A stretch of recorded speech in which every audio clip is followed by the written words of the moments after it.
আসসালামু আলাইকুম। অবিরাম বাংলার সংবাদে সবাইকে স্বাগত জানাচ্ছি। আমি নাইম ফাথম মুবিন। শুরুতে বিআরবি কেবলস সংবাদ শিরোনাম জানিয়ে দেব সর্বশেষ আপডেট বাংলা সংবাদ। শুরুতেই শিরোনাম। শুরুতেই জানাবো, নির্বাচন দিতে যত দেরি হবে সমস্যা তত বাড়বে, মির্জা ফখরুল। এদিকে আমি রাজনীতি করব না, সারা জীবন যা করেছি তাই করব, ডক্টর ইউনূস। থাকছে শেখ হাসিনার জন্য এত মায়া হলে আরেকটি তাজমহল নির্মাণ করুন, ভারতকে রিজভি। এতক্ষণ শুনছিলেন সংবাদ শিরোনাম, এখন থাকছে বিস্তারিত। নির্বাচন দিতে যত দেরি হবে সমস্যা তত বাড়বে, বললেন মির্জা ফখরুল। অন্তর্বর্তী সরকার নির্বাচিত নয়, তাদের ম্যান্ডেট নেই, তাই যৌক্তিক সময়ে সংস্কার শেষ করে নির্বাচন দিতে হবে। আর তা না হলে সরকার ক্ষমতায় থেকে যেতে চায়, এমন ভ্রান্ত ধারণা তৈরি হবে বলে মন্তব্য করেছেন বিএনপির মহাসচিব মির্জা ফখরুল ইসলাম আলমগীর। সোমবার প্রেস ক্লাবে মৌলানা আব্দুল হামিদ খান ভাসানীর ৪৮তম মৃত্যুবার্ষিকী উপলক্ষে আয়োজিত এক আলোচনা সভায় এসব কথা বলেন তিনি। বিএনপি মহাসচিব এ সময় ১.৫ দশকের গণতান্ত্রিক আন্দোলনকে পূর্ণতা দেওয়ার জন্য শিক্ষার্থীদের কর্মকাণ্ডের ভূয়সী প্রশংসা ও কৃতজ্ঞতা প্রকাশ করেন। তিনি বলেন, বিএনপি গত ১৫ বছর ধরে আন্দোলন করলেও শেষ গোলটা করেছে শিক্ষার্থীরা। তারা স্ট্রাইকার, বুক পেতে গুলি নিয়েছে তরুণ ভ্যানগার্ডরা। ছাত্রদের সঙ্গে কখনোই দূরত্ব সৃষ্টি করা যাবে না। দ্রুত জাতীয় নির্বাচন ও সংস্কার ইস্যুতে মির্জা ফখরুল বলেন, ছাত্ররা অনেকে কথা বলবে, আমরা হিসেবি, তাই অভিজ্ঞতা থেকে বলছি, দ্রুত নির্বাচন জাতির জন্য জরুরি। কারণ এই ধরনের সরকার যত বেশি দিন ক্ষমতায় থাকবে তত বেশি সমস্যা তৈরি হবে। কারণ এটা তো নির্বাচিত সরকার নয়। সংস্কারের কথা বিএনপিও বলেছে।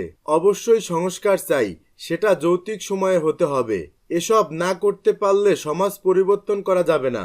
দেশের রাজনৈতিক পট পরিবর্তনের এই সময়ে সবাইকে সতর্ক থাকার প্রতিও গুরুত্ব আরোপ করেন বিএনপি মহাসচিব। এ সময় তিনি আরও বলেন, এমন কাজ করা যাবে না যা আমাদের দেশকে যেটা অস্থিরতার দিকে নিয়ে যাবে। আমি রাজনীতি করব না, সারা জীবন যা করেছি তাই করব, ডক্টর ইউনূস। রাজনীতিতে আসায় নিজের অনীহা প্রকাশ করেছেন অন্তর্বর্তীকালীন সরকারের প্রধান উপদেষ্টা ডক্টর মোহাম্মদ ইউনূস। তিনি বলেছেন, নিজেকে বদলাবেন না। সম্প্রতি আজারবাইজানের রাজধানী বাকুতে জাতিসংঘের জলবায়ু সম্মেলনে অংশ নেন ডক্টর ইউনূস।